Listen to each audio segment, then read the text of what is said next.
இன்னைக்கு பாத்தீங்கன்னா ஒரு துயரமான ஒரு சம்பவம் நடந்திருக்கு. கேல் மக்ஜர் இந்தியா மலேசியால வந்து என்ன நடந்துச்சுன்னு பாத்தீங்கன்னா, இந்தியால இருந்து வந்து ஒரு தமிழ்நாட்டு பிரஜை ஒரு பெண்மணி கிட்டத்தட்ட வயசு 48, 50 வயசு இருக்கும். இவங்க வந்து நடந்து போயிட்டு இருக்கும்போது திடீர்னு பாத்தீங்கன்னா குழி ஒண்ணு ரோட்ல நடந்து போயிட்டு இருந்திருக்காங்க பாதையில. திடீர்னு குழி ஒண்ணு உருவாகி அதுக்குள்ள விழுந்துட்டாங்க. இது காலை மணி 8 மணிக்கு 23ஆம் தேதி 8ஆம் மாதம் 2024 வெள்ளிக்கிழமை, அதாவது இன்னைக்கு ஓகேவா, வந்து நடந்துச்சு.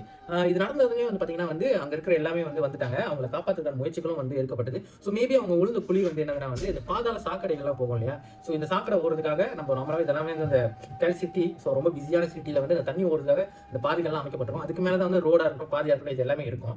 ஸோ துரதிர்ஷ்டவசமாக இப்ப வந்து மழை காலமா இருக்கு. இன்னொன்னு ரொம்ப அதிகமான மழை ஒரு வாரமா. ஸோ கேரளா கூட வந்து பார்த்தீங்கன்னா கொஞ்சம் வெள்ளம்லாம் வந்து வந்துகிட்டு இருந்துச்சு. திடீர்னு பார்த்தீங்கன்னா இவங்களுக்கு இந்த மாதிரி ஒரு சூழ்நிலை ஏற்பட்டதுக்கு அப்புறம் செய்திகள் என்ன வச்சு கிட்டத்தட்ட 8 மீட்டர் ஆழத்துல வந்து விழுந்திருப்பாங்க, 10 மீட்டர் ஆழத்துல விழுந்திருப்பாங்கன்னு சொல்லிட்டு அவங்களும் வந்து இறங்கி தேட ஆரம்பிச்சாங்க. பட் அன்பார்ச்சுனேட்லி கிட்டத்தட்ட இப்ப மணி அவங்க 8 மணிக்கு விழுந்தாங்க. இப்ப மணி நான் வீடியோ செய்யும் போது கிட்டத்தட்ட மணி வந்து 12 ஆக போகுது. ஓகேவா, ராத்திரி வீடியோ 12 ஆக போகுது. பட் இன்ன வரைக்கும் அவங்க வந்து கண்டுபிடிக்கல.